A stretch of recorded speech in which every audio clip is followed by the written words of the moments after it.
What's up everybody, welcome to Money Management channel. My name is Andrei and today I'm gonna be doing an update on MMTLP and FINRA saga. I got the cash in the bag, stadium packed, born a rock star in this life, gonna live it up. And on today's video I will show you another letter that was written just a couple of days ago by Pete Sessions. And I have to say that this letter has some interesting information regarding our case and some new details that are quite debatable. On top of that, I will show you some kind of recap of our current statement and I will show you what upcoming events might be quite important if you want to know more about our case. So, and before we dive deep into all of this, please hit the like button, subscribe to my channel, share this video with your friends and family, and drop me a line in the comment section if you think my videos are valuable for the community. So, let me show you this tweet that was written by Mr. Bagelman, and he wrote it 12 hours ago, and this tweet was reposted by Curtis. And let me quote this. Congressman Pete Sessions, thank you so much for the letter sent out today. Pete Sessions and Financial Committee, the MMTLP community, greatly appreciates you all. And let me show you this letter in details. As you can see, this letter was written on August 14th, but we have this letter, we received basically this letter just several hours ago. And it is quite long letter of two pages, and I want to pay attention on just several paragraphs. First of all, I want to quote you this. This letter is to serve two purposes. The first is to acknowledge that you engaged to my office about this matter. The second is to provide important details about this issue. This issue is now being addressed by appropriate regulators, and I will continue to monitor the issue on an ongoing basis. So, next paragraph describes the situation around MMTLP from December 2022, basically till some recent updates. But I want to pay attention on the last paragraph on the first page. And let me quote you this. FINRA halted trading of MMTLP shares on December 8, 2022, after the trading day closed, to allow 2 days of trades to be settled before the stock transition. This action was taken to comply with the US Securities and Exchange Commission rule defining a T+2 settlement cycle, which took effect in 2017. While FINRA does not always halt trading in a T+2 settlement cycle, the agency determined this was an appropriate action to take due to irregular trading activity. And this is the first tricky point, because we don't know why they halted the trades on December the 8th, and FINRA doesn't want to disclose this information. But as you can see, Pete Sessions says that it was halted because of irregular trading activity. Next one. Some broker-dealers advised investors of the necessity to sell shares in MMTLP prior to December the 8th, 2022 to comply with SEC rules dictating settlement.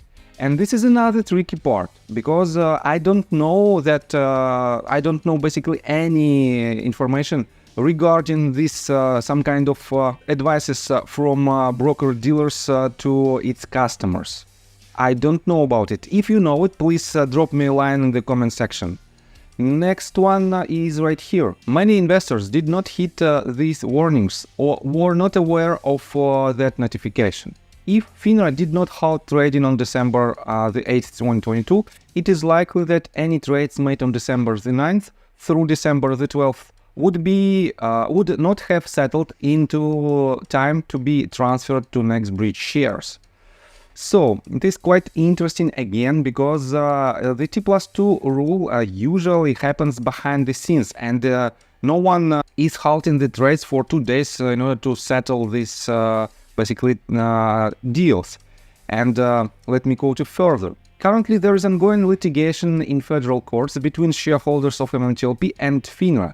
The court is well positioned to examine the facts of this case and provide relief if appropriate, and we all look forward to learning the results. And let me remind you that we have 4 lawsuits. First of all, the first lawsuit was filed on December the 12th, as you can see right here, by Rosa Towel. And this case is still active. We don't have any updates from May 24th, but as far as I remember, the deadline for the next response should be somewhere at the end of August. The next case was filed by Richard Hoffman on February the 6th, and this case was terminated on May the 8th. But right here you can see there's one related case, and it is a litigation of Richard Hoffman versus Fidelity. And if you dive deep into this case, you will see basically we are in the process of this arbitration, and Richard Hoffman in his Twitter account and on his YouTube channel, he describes this very thoroughly, and he posted this tweet just 4 hours ago, that motion for discovery against Fidelity filed tonight. Discussed in Sunday's live stream with Mr. Tiny JR at 6:30 Eastern Time. And I highly suggest you to follow his YouTube channel, because there in his live streams he explains a lot about the recent updates regarding his litigation and his arbitration, on top of other cases that might be useful for the community in order to solve our problem. Next case, let me show you right here, was filed on February 28th by Alan Hensley, and this case is also active, and the latest update was made on Friday, July 28th. And the next case, the last one, was filed on April 17th by Jae-yoon Park, and this case is also active, and we have the latest update that was made again just a couple of days ago on August 14th. It was the submission of motion to dismiss, and unfortunately all the documents are behind the paywall. That is why I cannot comment on it. But in general, I have to say that if something serious happens, definitely we might rely on the official Twitter accounts of Rosa Towel, Richard Hoffman, Jae-yoon Park, and Alan Hensley. Unfortunately, I didn't find any recent information regarding their lawsuits. That is why we just have to patiently wait for the updates from them directly or from other MMTLP community members who has the ability to read the documents behind the paywall.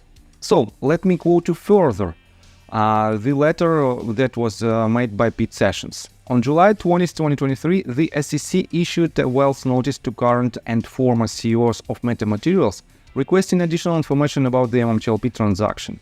A Wells notice is a preliminary request for more information about the transaction, which often precedes a formal investigation or enforcement action. Additionally, I led a letter to the SEC along with several colleagues from the House Financial Service Committee requesting a full investigation into the facts and circumstances surrounding MMTLP on July 28, 2023, and closed. And he is talking about the letter of 15 Congress members.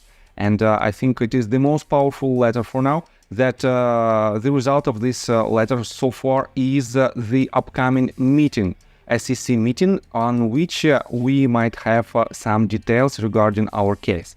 So, as a senior member of the House Financial Service Committee, I will continue to examine the facts of this situation and consider how Congress can enact laws to provide greater clarity in such cases moving forward. So, first of all, I want to say thank you to Pete Sessions, because he's definitely on our side. But the second, let me show you, not the second, but the third paragraph of this letter is quite interesting, and it consists some tricky information. And as for me, I didn't know that broker-dealers advised investors of the necessity to sell shares in MMTLP prior to December the 8th. I don't know anything about this information. If you know, just drop me a line. So let me show you another quite interesting tweet that was written by Mark Basile. And this tweet was made just 2 days ago, and he said, There should be an SEC rule requiring all short positions to be settled 24 hours prior to an issuer's effective date of a corporate action. And if they don't, a monetary penalty paid to the issuer to be distributed as an automatic dividend to record holders equal to the market value of the securities that are short on the effective date of the corporate action. Shorting may be legal, but not covering that short is illegal. And this is a very good and brilliant idea how we can solve the problem of illegal shorting. And as you can see, it is a pretty straightforward. I think everybody admits it. And definitely, if there is something wrong with the naked shorting, and on the date of some corporate actions, definitely these corporate actions should be covered by these shorters. And it is pretty straightforward, and I think it might solve the problem of illegal activity. So, I think that's all information that I want to provide you. If you like my video, please hit the like button and subscribe to my channel with notification bell. And see you guys until next time. Bye! I got the cash in the bag, stadium packed. Born a rock star in this life, gonna live it up on the attack. Baby, I'm bad, I just wanna get caught up in this life. I'm crazy, I'm mad, doing no cap. Only God wants you.